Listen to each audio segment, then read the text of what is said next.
L'Allemagne souhaite ainsi ouvrir un nouveau chapitre dans ses relations avec le Maroc et passer à un niveau supérieur de coopération. Quels sont les enjeux de cette orientation? Je vous propose d'écouter Zakaria Boudahab, professeur de relations internationales à l'Université Mohamed V de Rabat. On l'écoute ensemble.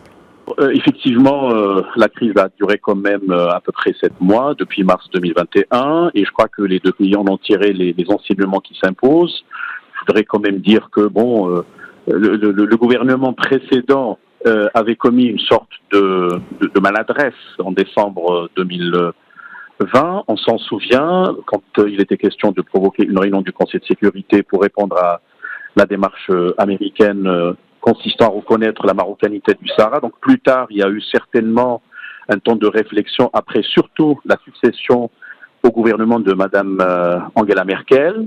Et donc, une fois installé, l'actuel chancelier, Monsieur Olaf Scholz, avec toute son équipe, et notamment la ministre des Affaires étrangères, Madame Baerbock, ont considéré que finalement, ils auraient à gagner avec le Maroc si un partenariat stratégique se développe. Alors, l'Allemagne, vous savez, c'est une puissance industrielle de premier plan. Elle est membre du G7, donc les pays les plus avancés.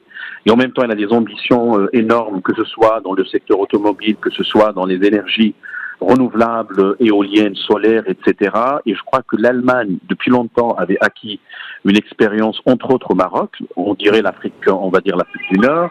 Et par conséquent, ce qui se profile à l'horizon, c'est donc de donner la priorité à ces problématiques émergentes aujourd'hui, donc la transition énergétique, le soutien à des énergies renouvelables, et puis en même temps, on pourrait parler des technologies avancées, parce que l'Allemagne, on le sait, même par exemple dans le domaine de la recherche médicale, pharmaceutique, avec Bayer entre autres, comme produit, et que le Maroc lui-même se positionne dans des créneaux similaires pour développer une diplomatie vaccinale. Vous voyez, je crois qu'on peut conjuguer maintenant les efforts des deux pays pour aller dénicher et cibler des segments dans des secteurs d'intérêt commun.